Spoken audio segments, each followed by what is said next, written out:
নিজের মনে বছরের শেষ দিনটাতে ভাবছিলাম কি করি, যাদের সাথে অনেক দিন কথা হয়নি, অনেক মান অভিমান জমে আছে, সেই বোঝাটাকে একেবারে ঝেড়ে না ফেললেই বোধহয় নয়।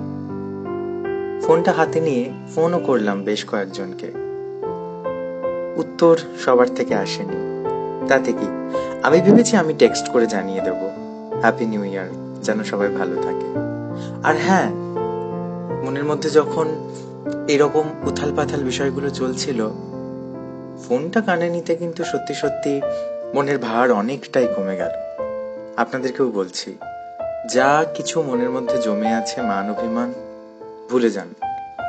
কাছের মানুষটাকে একটা টেক্সট করে বা কল করে বলুন হ্যাপি নিউ ইয়ার। আর হ্যাঁ, আপনাদেরকেও happy new year, happy new year.